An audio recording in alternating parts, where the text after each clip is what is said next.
Who's going to be more desperate in this game between the 0-1 Falcons, who got shredded defensively? Their offense looked pretty damn good. Matt Ryan had 450 passing yards. Cowboys plotting offense on the final drive of the game. They just wasted the time they had. They never got in position to even have a chance to get in field goal range. The offensive pass interference call against Michael Gallup didn't help. But who's more desperate to win this one to avoid going to 0-2, Peter? Cowboys. Look, the Falcons spent about 10 weeks last year desperate. So, and what good did it do them? You know, starting whatever it was, 1-7.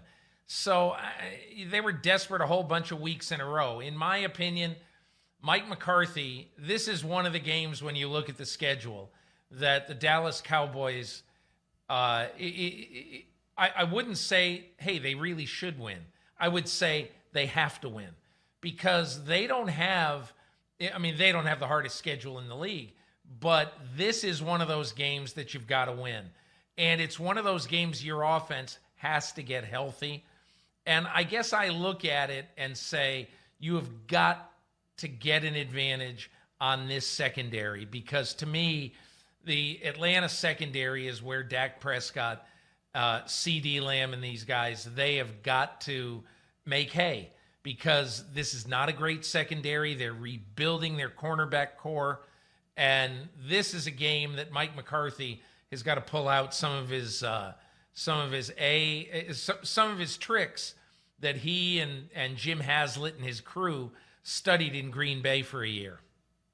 I'll say this, as it relates to potentially winning the division, I think the Falcons need this one more than the Cowboys, because there's a good chance Washington's going to be 1-1 after this weekend. There's a good chance the Giants are going to be 0-2. Good chance the Eagles are going to be 0-2, at best 1-1, obviously. The Cowboys don't begin to fall out of the race if they lose.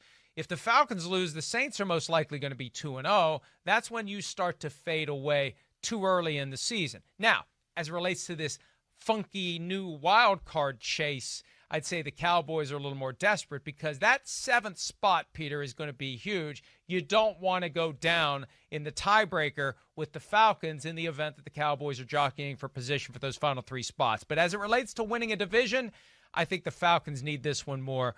But from the overall meeting your expectations for the season, the Cowboys start 0-2. Yet again, they look great on paper, and then we start playing the games and they don't live up to it. All right, the Vikings and the Colts meeting in Indianapolis.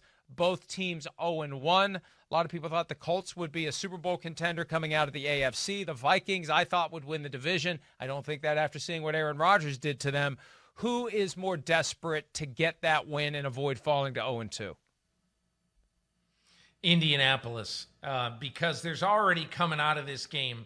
Look, no matter what happens in this game, no one is going to say, put Kirk Cousins on the bench. It's not going to happen. But if Phillip Rivers throws 3 passes to the Vikings, there's going to be a lot of people in Indianapolis who say, hey, Phillip Rivers is what he thought we was, is what we thought he was, and give us Brissett. Because in some cities, the most popular guy is the backup quarterback. And right now, I think Phillip Rivers has to come out and give the kind of performance that Phillip Rivers on a given Sunday can give. 320 yards, 3 touchdowns, no turnovers. He needs that performance to show the city of Indianapolis, to show his teammates there's a reason that Chris Ballard paid $25 million to get me. And this is a fascinating dilemma for the Colts, because Jacoby Brissett's making $15 million a year. He's in the last year of his contract. They did that Band-Aid last year to settle it down when they thought he was the guy, and he was the guy until he wasn't the guy anymore. But would the Colts pivot quickly away from Phillip Rivers when they've made that $25 million investment? I remember when Phillip Rivers, Drew Brees, and Tom Brady all did the same deal, basically, 1 year for $25 million, although there are some variations in the contracts. They're all getting $25 million this year. I said Phillip Rivers should be wearing a ski mask. He does not fit with the Drew Brees, Tom Brady $25 million a year.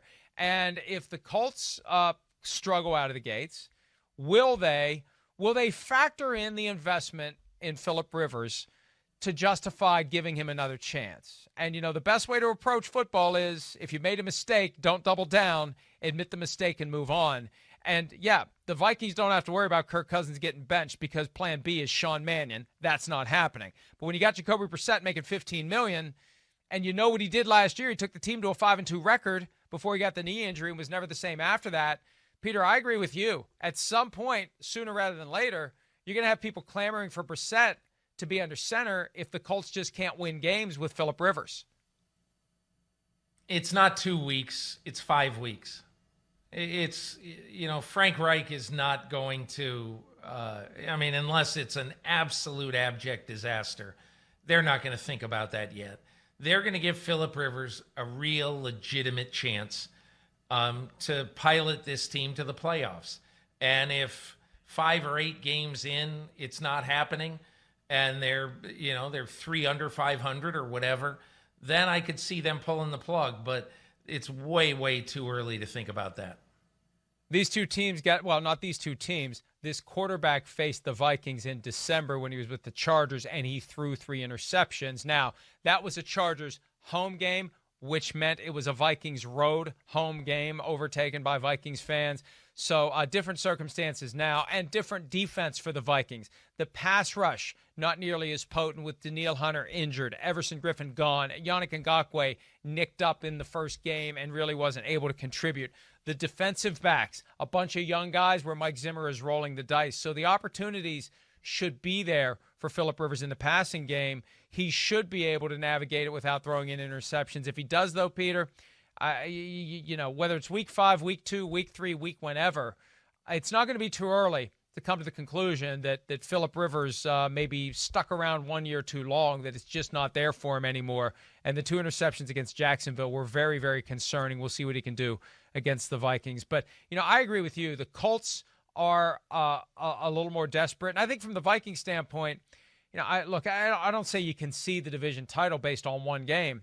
But when the Packers come in and kick the crap out of you the way they did, and then you have to go play at Lambeau Field later in the year for what could be their first game of the season with fans present, you're going to get swept by the Packers most likely. And if you get swept by the Packers, your chances of winning the division are remote. At this point, this is about maybe the Vikings trying to get a wild card. So I think the Colts, who were right in the thick of things in the AFC South and expected to win the division, they can't afford to go to 0-2.